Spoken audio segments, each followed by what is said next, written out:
It has been said that 4 out of 5 women will struggle with a yeast infection at some point in their life. If you guys tuned into our Swallowing When You Don't Want to live stream that we did a few weeks ago, you may recall that I was god-awfully sick with a stomach virus. I puked up all of my insides and I had nothing left. Not even 48 hours after the stomach virus went away, I developed the worst yeast infection of my life. Now, I had had one other yeast infection before in my life and it sucked. This one was awful. It was terrible. It really sucked. But the nerd in me was actually super jazzed because meanwhile, I was writing this series all about our yonis. And I got to use myself as a test subject. I know that our gut health and our vagina health are very closely related.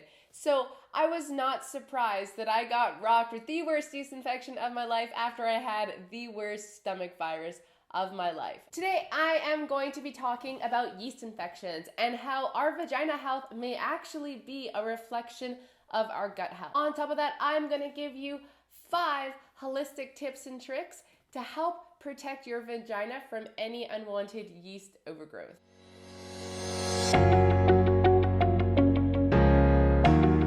Hey guys, my name is Sarah. I am a holistic nutritionist and personal trainer.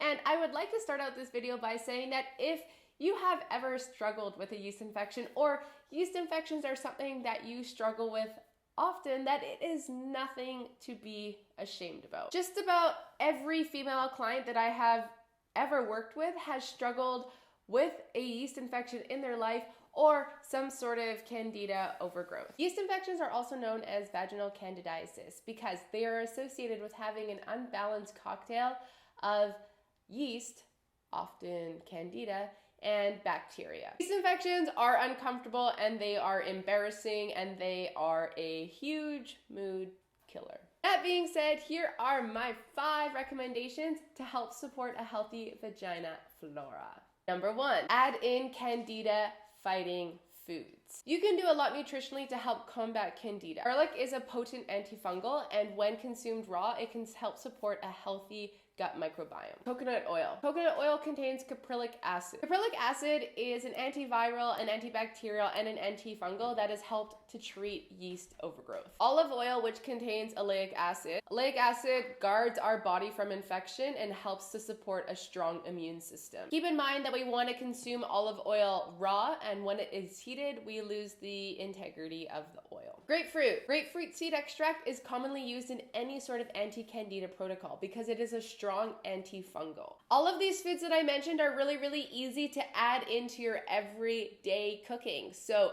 give it a try, especially if you are worried about any sort of candida overgrowth. Number 2, blood sugar management. Sugar is a carbohydrate and carbohydrates refer to fuel. Having uncontrolled diabetes or dysregulated blood sugar may in fact be feeding the harmful bacteria that live inside your GI tract. This may in fact impact the health of your yoni. Adding in complex carbohydrates such as legumes, sweet potatoes, or oats are really great for helping to balance blood sugar and increasing fiber. Number 3, support your immune system. Having a healthy immune system is incredibly important when we're trying to fight off any unwanted infection, including a fungal overgrowth. Our immune systems are trained to silently defend us from any foreign invaders to keep us healthy. Since the human body is a diverse environment of many different bacteria, viruses, and fungi, supporting our immunity is key for keeping these microorganisms balanced in healthy amounts. Number 4,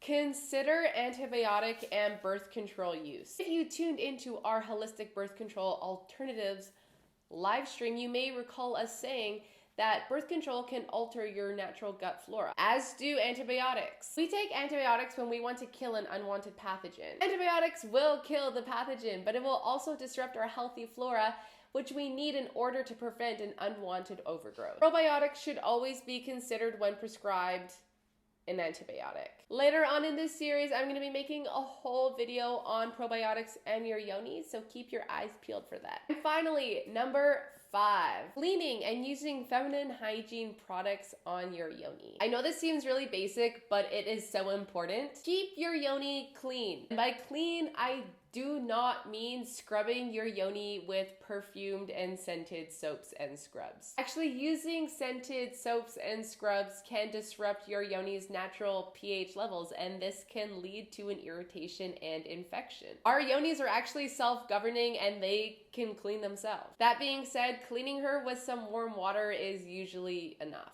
On top of that, make sure your panties are clean. I'm pretty sure that goes without saying, but please make sure your panties are clean and they are changed daily. With that, try and change out of your gym clothes ASAP. Between showers, if you want to wash your yoni, try getting a cotton cloth, get it damp with some warm water, and gently pat in and around your yoni. I don't know why I'm going like this with my hand, but I'm just gonna roll with it. Trust me when I say that we take the health of our yoni for granted all of the time. It isn't until an infection arises that we really appreciate the impact that a healthy yoni has for us and for our health. That is all that I have for you guys today. Thank you guys so much for watching. If you liked this video, please give it a thumbs up and don't forget to subscribe to our channel. See you next time, and don't forget to eat, squat, and come.